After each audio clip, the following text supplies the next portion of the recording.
Rise and Shine Rwanda, it's Monday the 13th of July.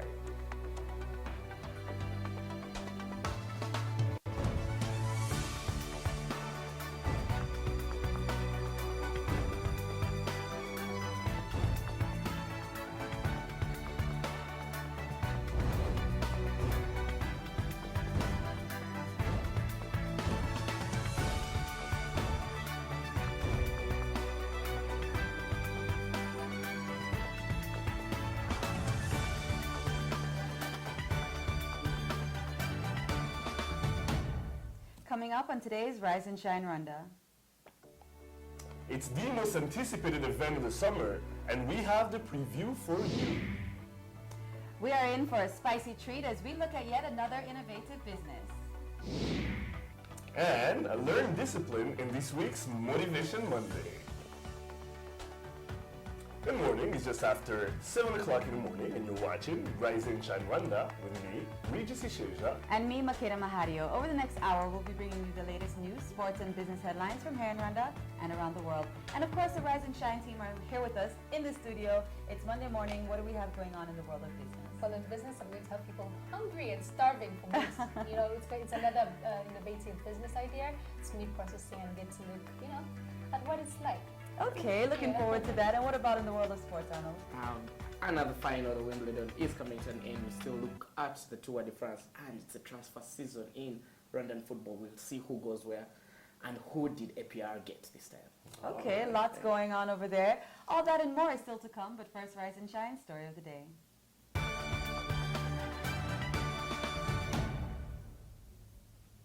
It has become a staple and was recently ranked the 7th most important festival in East Africa. The Kigali Up Festival is back, and artists cannot wait to show what tricks they have up their sleeves. Buckle up because this one is a ride that promises to be like none other. Take a look.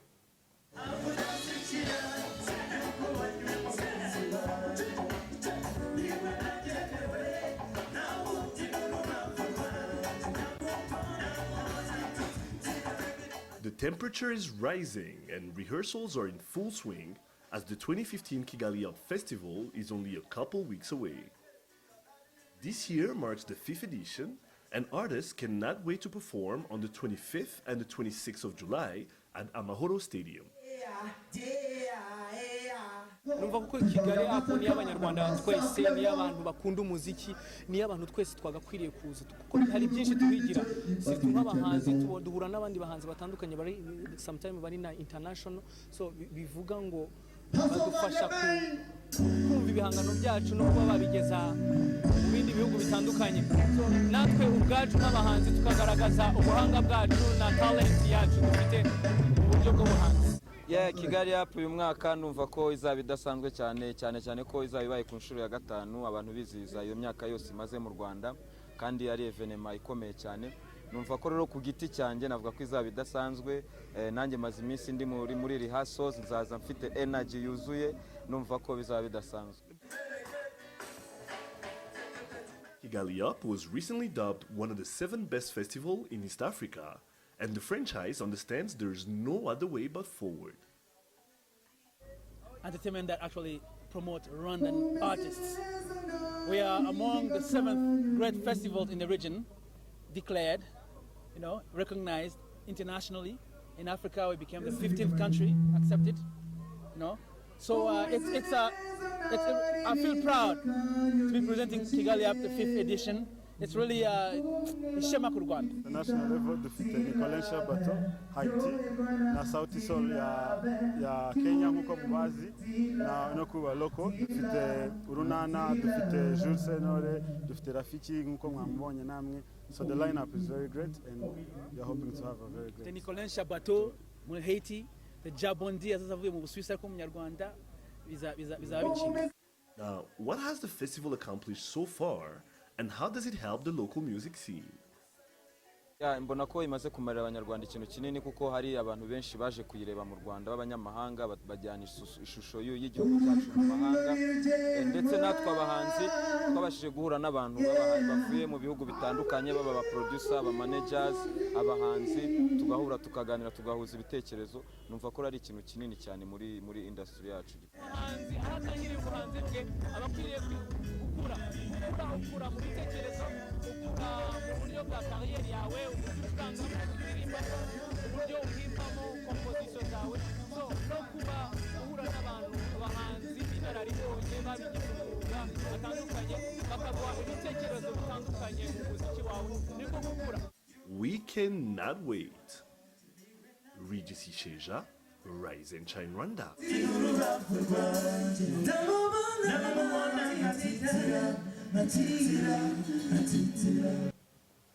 And joining me in studio now is Raoul Rugamba of Kigali Up Festival. Bienvenue à l'émission, mon ami. Merci beaucoup. C'est une très bonne initiative. Le fait que ça soit le cinquième festival et que tout le monde a hâte en fait à ce festival parce que chaque année on a vu les gens que vous emmeniez, la différence qu'ils apportaient chaque année, comment c'était différent. Qu'est-ce qui va rendre le Kigali Up Festival différent cette année?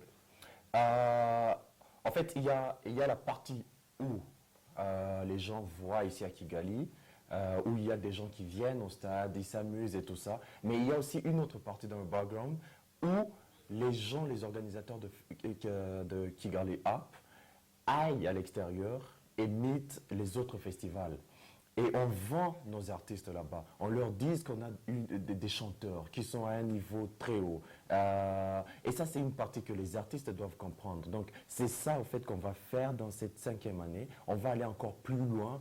On veut leur amener plus loin, nos artistes. Parce que Kigali a fait pour les artistes rwandais. En parlant à Rafiki, en parlant à Jules Sembore, ce qui revenait tout le temps, c'était que c'est bien de pouvoir partager la scène avec des artistes qui viennent d'ailleurs, pouvoir échanger avec eux des idées créatives, et parler aux producteurs, parler aux managers, etc. Qui est-ce que vous avez comme artiste venant de l'extérieur cette année? Cette année, nous avons Sauti Sol. Sauti Sol, tout le monde connaît. Hein? Tout le monde, c'est danse, tu vois. Tout le monde fait ça dans la boîte. Il y a J Bondi, qui a pu arriver à un niveau très haut. Qui est en Suisse. Hein? Il est en Suisse. Bon, ouais. On a Nicolentia, elle vient de Haïti. On a des artistes locaux, bien sûr, les Riderman et tout le monde. Et plein d'autres artistes qu'on va vous dire. Alors, premièrement, c'est un festival qui fonctionne sur 2 jours. Donc on a samedi et on a dit le 25 et le 26 au stade Amahoro. Est-ce qu'on devrait choisir quel jour aller ou on devrait aller les 2 jours? Qu'est-ce qu'il y a comme spécificité les 2 différents jours? Surtout pas.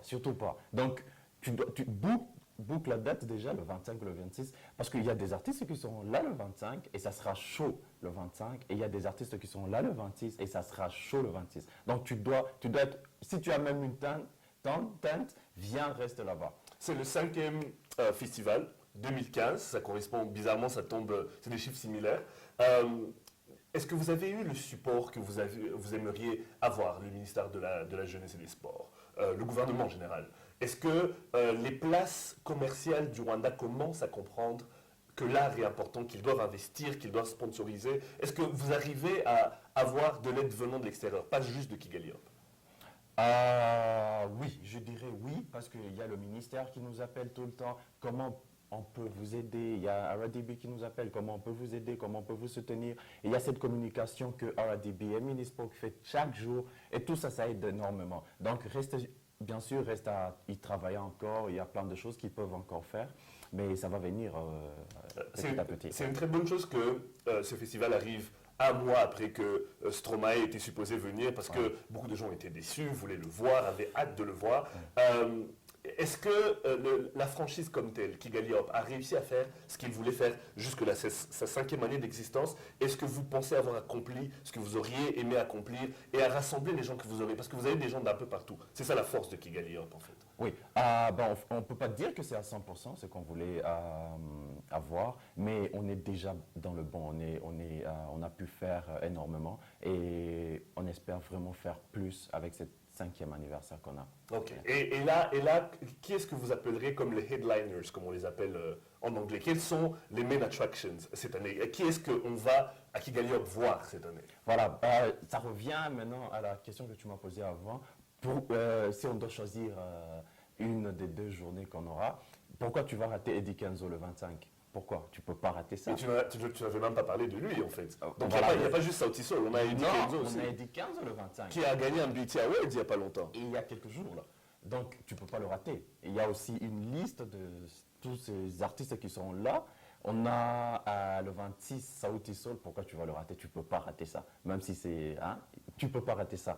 Il y a d'autres artistes qui seront sur cette liste même. On aura de la bouffe. Comme les gens aiment vraiment manger, on aura de la bouffe ces 2 jours. C'est vraiment un festival. C'est un festival. On aura des jeux pour les enfants, on aura des jeux pour des grandes personnes, on aura des crafts, on aura plein d'activités ce jour-là, ces 2 jours. Donc, tu ne peux pas rater ça. J'aurais aimé qu'on Voilà. puisse continuer à parler pendant des heures et des heures. C'est très passionnant comme conversation. Merci beaucoup, Raoul Oulamba. Merci beaucoup à vous aussi. You're watching Rise and Shine Rwanda. We'll be right back after the break. Here is to traveling and saving. Starting 1st of April to the 1st of June, travel with Rwanda and take advantage of our reduced fares and enjoy our world-class services in great comfort and safety.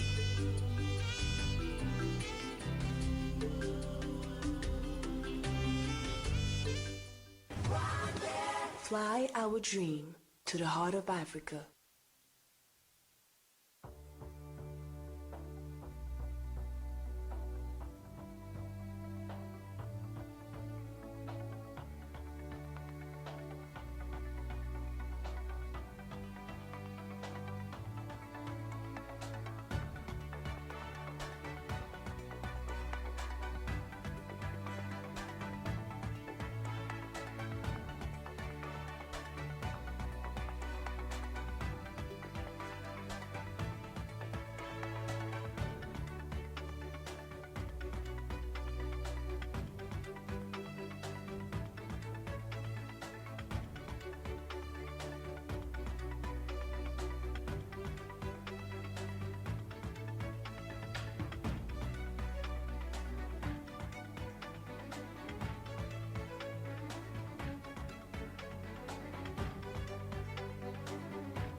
Welcome back to Rise and Shine Rwanda. Let's get to today's business stories, or as I call it, the money. Fidelis Karangwa has the details.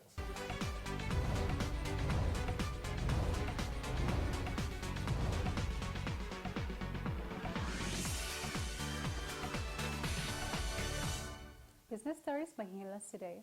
Local investors have been urged to consider mobilizing resources from investments through capital markets. This follows the recent launch of government quarterly bond, which is meant to boost activity on the Rwanda Stock Exchange, with proceeds expected to finance infrastructure projects, mainly energy and roads. Although local private investors remain reluctant to tap into the capital markets, the government has been an active player, and it seeks to encourage the private sector to learn from it and apply for financing from these markets, as they are both reliable and effective.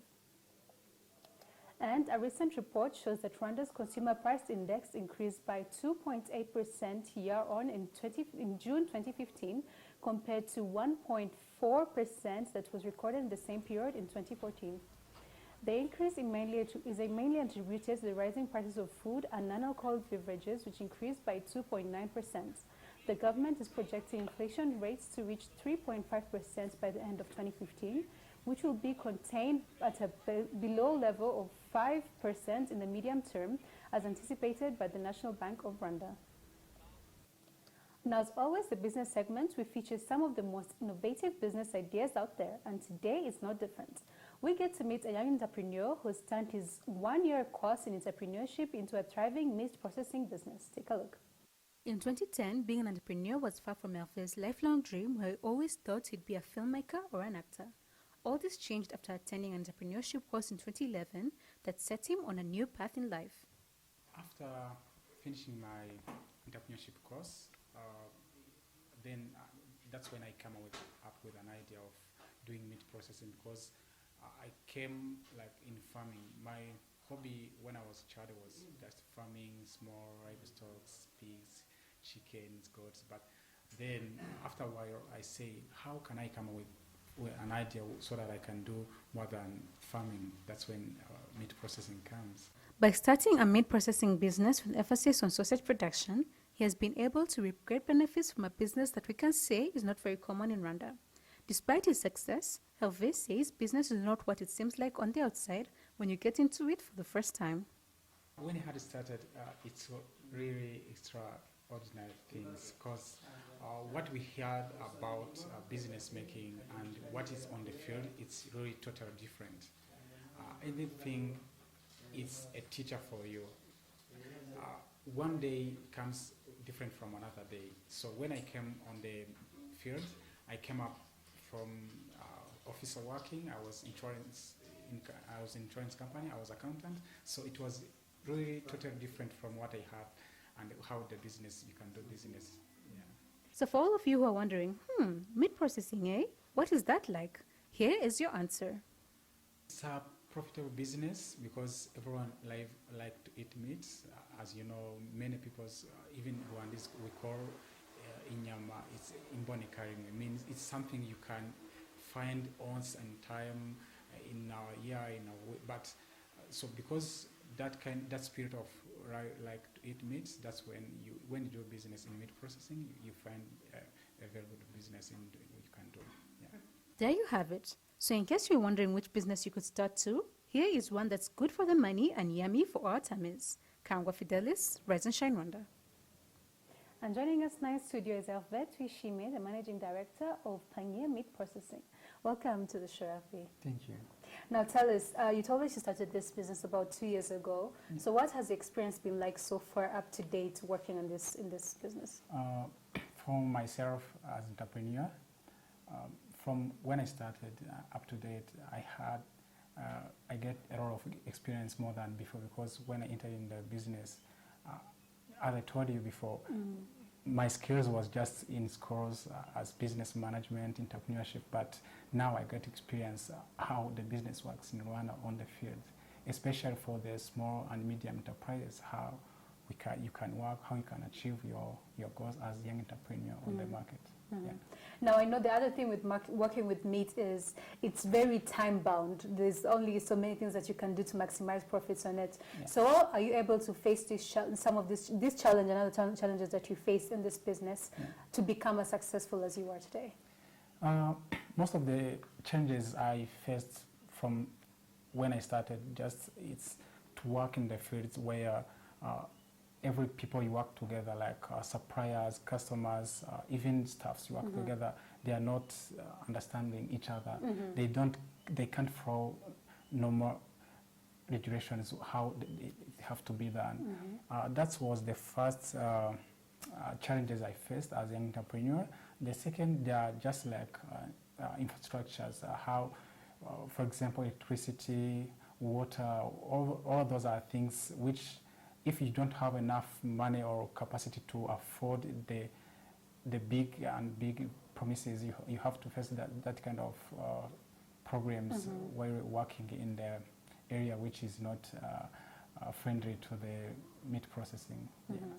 Now, when it comes down to pricing, how are you able to because I mean, prices for everything generally have gone up, but in this particular business, if you try to change your price, then chances are you might lose your market to some other people. Yeah. So how are you able to price your products, especially in a market where finding the resources, finding the raw meat to work with is also not very easy, especially at the moment in the dry season? Yeah, it's not, when you're going to change the prices, it depends on the way other customers or other peoples into the sector have changed their prices. Because when you're going to change the price, it's not only you can change the price. Yes. The price changes generally when you change the price, it's because your suppliers have changed the prices. And also other customers can know that the price have been changed. For myself, when I'm going to change the price, it depends on how I work with my customers, the relationship I have with my customers. They know that my product is very good products. They admire my product. That's first. I ensure the quality is very good one, and I ensure the relationship with my clients, it's very good one. So in that time, I can come and introduce myself to my client. I say, you know, this so have changed in this way and this way. So we have to change the product so that we have to change the price so that I can continue to supplying you the best quality of the products I always supplying you. That's now, the other thing that how it is in this business is you need a lot of equipment to produce your products. Yeah. So are there people, do you actually get investors, are people interested in investing in this business? Because I know it's a risky one. So have you been able to get enough investors? And if not, what do you think can be done to attract more investors into this business? Yeah, I got some investors who are interested in my business from 2014 when I entered in the it's a BID network. It's a NGO, 11 NGOs, which is supporting entrepreneurs to meet with investors. That's when I started working with most of the 15 investors came to me and visited me and say, now we want to work with you. And most of them now I have one who accepted to work with me. We started some of the actions have been started. We are planning to have 2 machines, which I didn't have before. Now I think from now 2 years coming, our PMP will be... You'll be places. Yeah. Very good. Yeah, well, will be the good in medium, Yeah. so that we can continue to make something great. Yeah. Perfect. Well, I think what you're doing is very interesting, and I wish you all the best. I'm sure you're going to, do much more in the future. Thank you so much. You're welcome. Thank you. Well, you're up to date today's business headlines. Post news coming up next in just 10 minutes with Anna Kwizera.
Welcome back to Rise and Shine Rwanda. Time now for your sports news.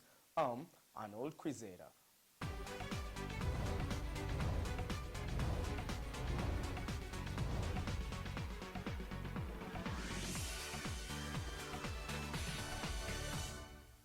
Starting with football transfers, Rayon Sports midfielder Jihad Bizimana has completed a 2-year move to arch-rivals APR Football Club for Rwandan francs 6 million, according to sources from the Army side.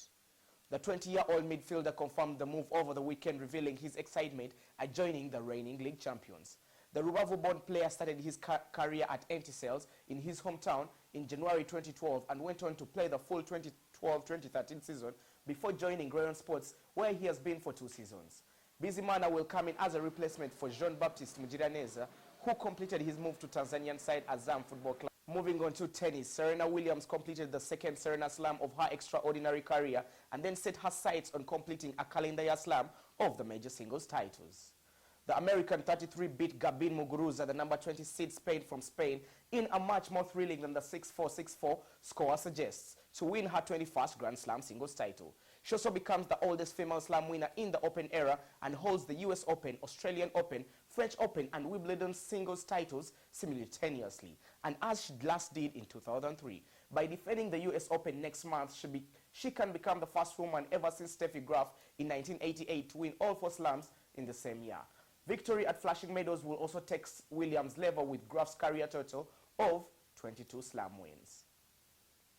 Moving on to cycling, the Tour de France, Mark Cavendish ended his 2-year wait for a 26th Tour de France win by sprinting to stage victory on stage 7 as Chris Froome reclaimed the race leader's yellow jersey.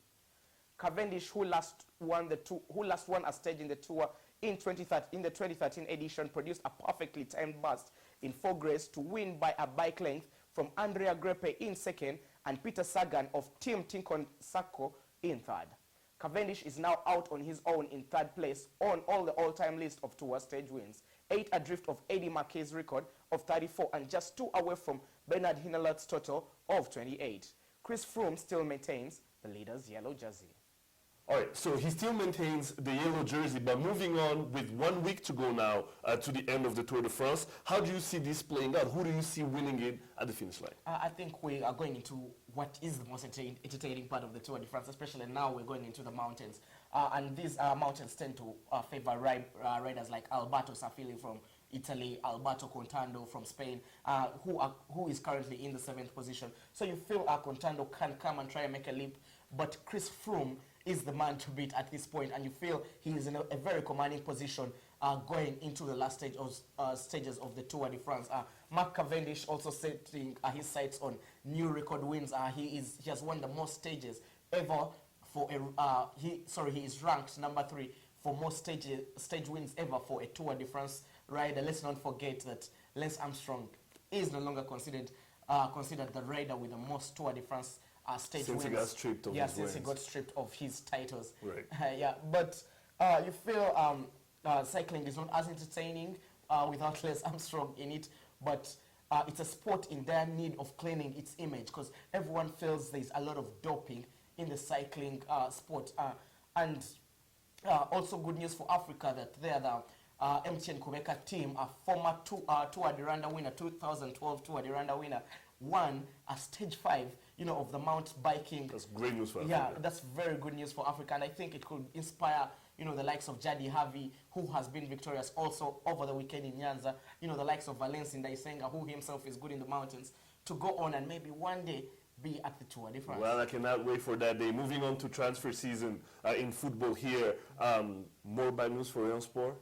Terrible news. I think even before I had a chance of talking to the coach, Jean-Baptiste Kairanga, before the final, the Peace Cup final last weekend, and he felt he had been disorganized so much by the administration. Now, they had sold off 2 players prior to the final. That's their former captain, Faustin, and Abuba, their left-sided midfielder, to Kenya Sofa Parker. And now they lose their best midfielder. They lose their best midfielder of the current squad, because you felt when they bought the Burundian Pierre Nkwizera, but then his combination with Jihad Bizimana in the middle of the park was a breath of fresh air to this Rayon Sports side, but they've continued to struggle, and now they've sold him off to APR. All right, so the Serena Slam, everybody was talking about it on social media this Saturday. It felt like they forgot there was a men's final to come after that. But what she's been able to do is amazing. I tweeted at some point that Steffi Graf, to me, was the greatest female tennis player of all time. I have to revisit that now because I've seen her. I asked you to revisit that a few times. That's because I had seen her in her heyday, and I felt like what she had done, especially having completed the calendar year slam, I felt like it was tough. But now, doing the Serena Slam twice in her career, she's about to do the career, the calendar slam. Hopefully, she does the career slam. Flushing Meadows. Yeah, this is a player who has gone through much, and hasn't been appreciated as she should be. You know, Maria Sharapova, who is ranked world number 2 starting today after coming in from the 4th place, still earns more than Serena in a calendar year because of, you know, the racial differences between the two players. And you feel Serena Williams deserves to be celebrated. She is the greatest female tennis player of all time. And the manner in which she cruised through, you know, straight sets victory, she'd hardly lost any set throughout the tournament. You feel like the level at which she's playing, she's going to dominate tennis for a year or 2 more. You know? And we keep saying this year in, year out, because we've been saying this since she was 29. Right. We're like, she has 1 more year. And then she comes and she gives us a fabulous season, and you're like, she's going to dominate for 1 more year. She is 33 years old, and she's beating on girls who are 20 and 21. She's moving faster than them. You know, she had 24 aces in that game alone, in that final. And you feel that she's just a class apart. You know, the Spanish girl tried to give some good... Muguruza gave some good competition, you know, 6-4, 6-4, kind of unfortunate for her. She gave it her all, but Serena is in a class. She's in a class by herself. Yes. Thank you so much, Arnold. Thank you. All right, you're watching Rise and Shine Rwanda. Stay with us. News are up next.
Welcome back to Rise and Shine Rwanda. Let's take a look now at news-making headlines here in Rwanda and around the world.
His Excellency President Paul Kagame has challenged business leaders from Rwanda and Kenya to be more ambitious in their business and be the foundation that will lead the region to prosperity.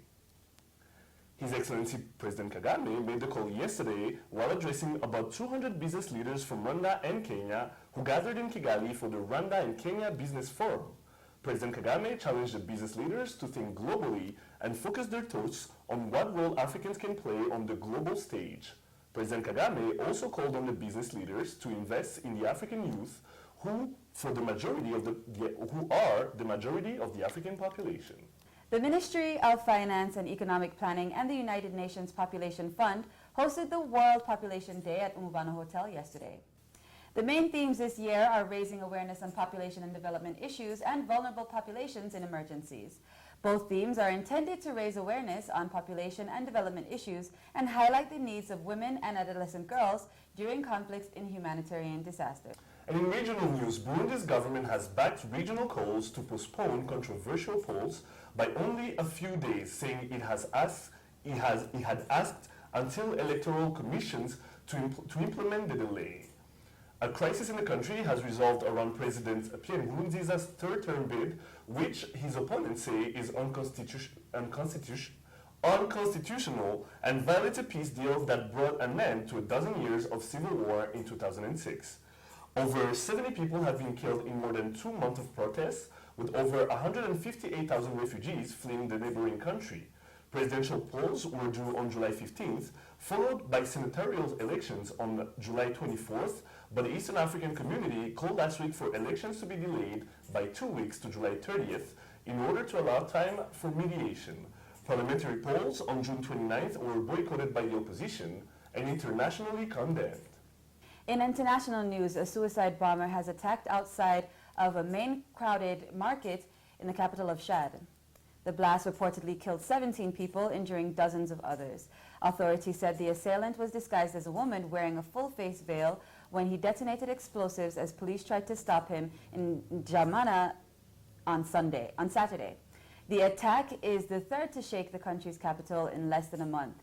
It's believed to be part of a spate of violence organized by Boko Haram fighters from Nigeria in retaliation for Chad's involvement in the fight against the group.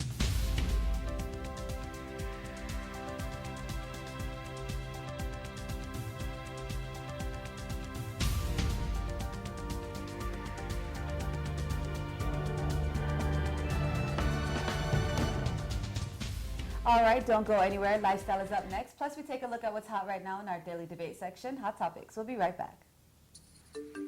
Here is to traveling and saving. Starting 1st of April to the 1st of June, travel with Rwanda and take advantage of our reduced fares and enjoy our world-class services in great comfort and safety.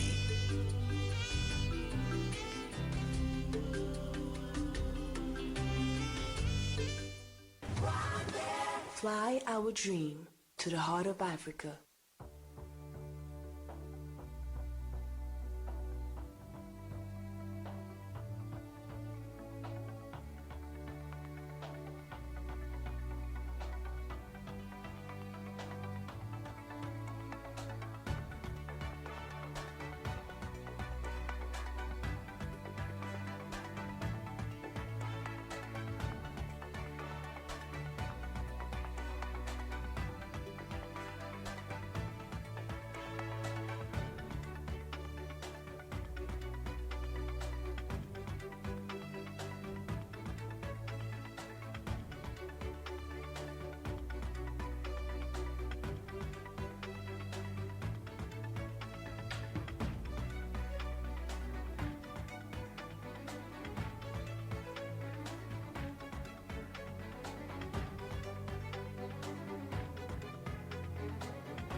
Welcome back to Rise and Shine Rwanda. Lifestyle now. Makeda, what do you have for us? We have Motivation Monday. Yes.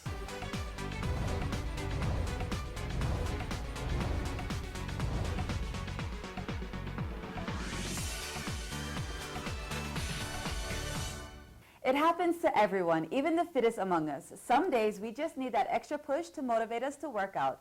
For that reason, many people turn to workout boot camps. They're conducted all over the world, highly intensive blocks of times with a no-nonsense coach guiding you along the way. Yep, there's no quitters allowed in these classes. They're hard, but if you can do it, it is so worth it. Take a look. As many Motivation Monday features as I do, I still struggle to find the energy to have a full workout on my own. So when I found out about the bootcamp classes that were available at Waka Fitness, I decided to give it a shot. So today we did boot camp, as all of you saw, and you may ask yourself, what is boot camp and why are we doing boot camp? And as you saw that we had 8 different stations, 8 different people, so it's kind of like a group exercise. But the main and key element is that we actually work on your entire body, and it's very intense. So in that way we can actually cover a lot of different muscles and a lot of different exercises in a very short period of time. So today we worked on your legs, we worked on your core. If you saw, we used the sledgehammer. We even had the rowing machine. We had burpees and many other different things. So the key about doing these boot camps is that it's never the same that we're doing.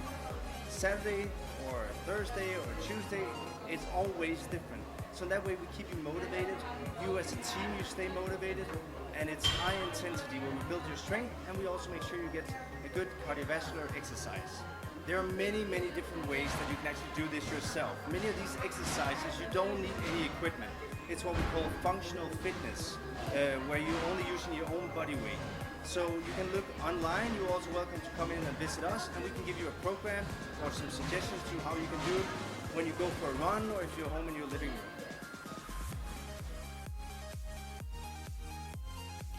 One thing I can say, this was definitely the most active hour of my life, and it feels great. Makeda Mahario, Rise and Shine Rwanda. You seemed hard at work there, huh? Don't remind me. You know what? My legs were hurting for days after that. But I realized that just 1 hour of intensive workout like that, it's really good. It's a great use of time. And especially when you have other people that you're working with. One of the main things about boot camp, actually, so Dennis was the coach that day, you know, and he really pushes you. And if you don't work hard, then the rest of the team suffers, right? So if you're like, I can't do this anymore, it's like, okay, fine, 50 more squats for everyone else. And then, yeah, the pressure is on. Yeah, exactly, I know the feeling. I know the feeling. I think it's really good for motivating people who, they can do it, they have the strength to do it, but they just don't have that extra drive. I think it's great. I think I'm a chicken. I don't think I can go through like a whole boot camp session. I mean, maybe like in phases where I get like 10 minutes breaks between every exercise.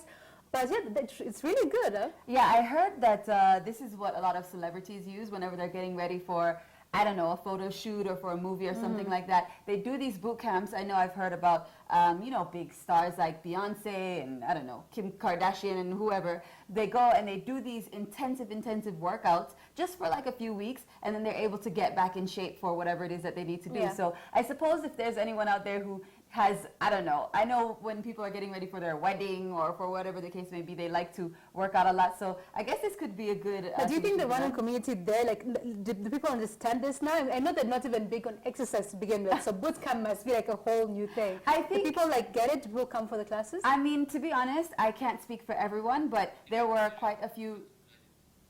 rundies there who were working out, you know, so I guess, you know, it just depends on what your goal is. If you want to become fit, if you do have something that you're working towards or whatever the case may be, then yeah, you're going to do that workout because you know what you're working for. Well, you did good, huh? You did good. So. Well, I was surprised that I even got to the end. So yeah? Thank you very much.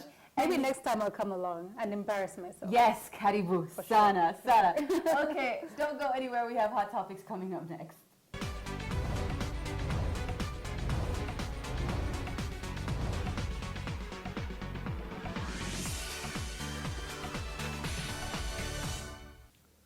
Welcome back to Rise and Shine Rwanda, and it's that hot topics time again. As always, the Rise and Shine Rwanda team have been out and about, gathering everything you need to know about what's happening here and abroad, from what's trending on Twitter to the debate in your local cafe. We've got it for you right here and right now. All right, guys, so John Pombe Magufuli has been touted by Chama cha Mapinduzi, which is the leading party in Tanzania, to be their candidate in October's elections to succeed President Jakaya Kikwete. So Mr. Magufuli is 56 years old.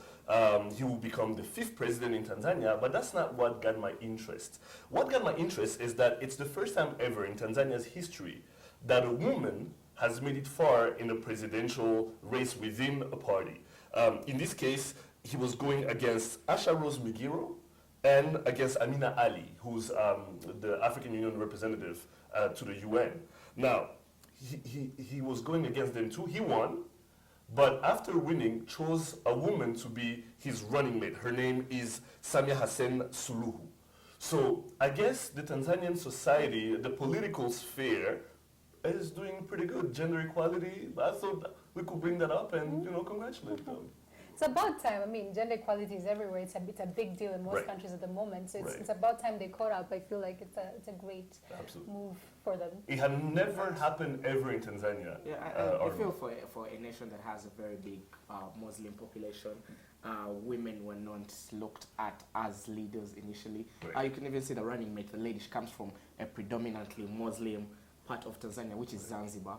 Yeah, but for JPM to be nominated, we had Tanzania had over 54 candidates going into last weekend who were vying for that nomination from the Chama Mapinduzi party, which he eventually won. There were some favorites like Julius Baraga, but you feel Julius Nyerere, the former president, a lot of names coming in there, the former president of Tanzania, he set his party on a line. Now, is this something that we can replicate? Because you see, Benjamin Mkapa did 2 terms and was away. You see, Jakaya Kikwete 2 terms and he is away. So there's that continuity. Yeah. Can we learn something from them? You know, I'll throw that out there for you. Well, I mean, honestly, you know, they're just catching up with the rest of the world, I suppose, in terms of, you know, like giving the women some love and taking them seriously. I really like that. Now, don't forget, we love to hear your thoughts, comments, and feedback on what we're talking about here on Rise and Shine Rwanda. Tweet us at Rise and Shine RW. Like us on Facebook. Send us ideas for programs. Tag us in your photos. Comment on what we're talking about over there. You can check out our Rise and Shine Rwanda YouTube page where you can catch all the shows and reports that we upload daily. You can also follow us on Instagram, Rise and Shine RW. We're always posting behind-the-scenes photos. Or you can check out our Rise and Shine Rwanda website.